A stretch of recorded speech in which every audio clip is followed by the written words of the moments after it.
Ephesians chapter 6, verse 16 says this: "Above all, taking the shield of faith, with which you will be able to quench the fiery darts of the wicked one."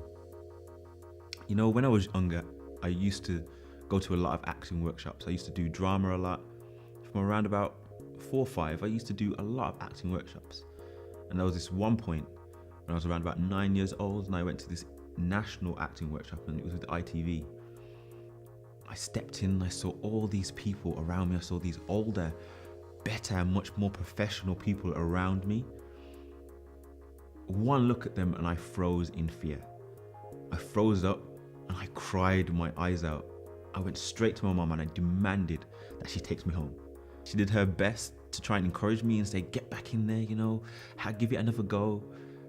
And I was not having any of it. I said, "No, take me home. This is way too much for me. This fear, no, I'm not going to do it anymore." Fast forward 10 years, and my youth group decided to put on a performance at Birmingham Central Library and wanted to get me involved. Me, of all people. I was scared. I didn't want to be involved in this. But I had no choice. I had to get involved. And you know what? I jumped at the chance. And from there, we had more than one successful performance after that. 3, in fact. They sold out and they did really, really well. I learned so much from those experiences. My first lesson was that our experiences from when we're young can affect us very, very seriously when we're growing up. But secondly, that we can overcome fear with faith. What we've got to realize is that in this life, fiery darts from the enemy will be thrown at us probably day in and day out in the form of fear.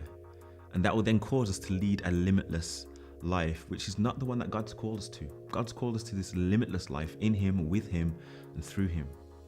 Because what we think about, what we do in our everyday, again, they're affected by what we go through as young people, as teenagers. It definitely affected me and my thoughts. But then all of that affects your dream, that affects where it is you want to be in life. Maybe we choose fear. Maybe we decide what we're scared of. Our head and our hearts are 2 massive targets in our lives as Christians. Whether it's a fear of failure or people, heights, maybe you're scared of spiders. We do this in self-preservation, and sometimes it's just an attack from the enemy. But a lot of the time, it will limit us from living that limitless life that God has for us. Now, the Bible also says that perfect love casts out fear, and that perfect love is from God. He does what He can. He does everything, and He gave us everything to equip us in everything and to move towards that limitless life that He has called us to live. Let me ask you a question. If all your fears, every last one of them, and then all of your dreams were put in the same place, would you go to that place? Would you go into that room?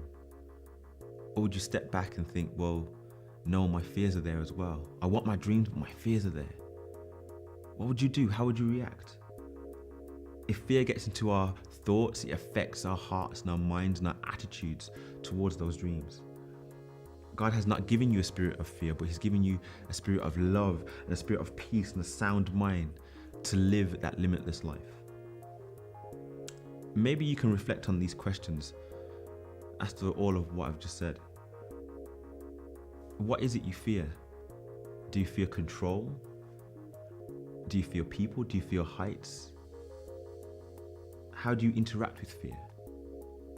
Maybe we can pray and ask God to deliver us from those fears, to be with us in those fears so that we can have courage to walk through those situations. Maybe you can speak to somebody you trust about this subject and ask them to pray for you. But seriously think about what those fears are and how much they're stopping you, limiting you from living that limitless life that God has for you.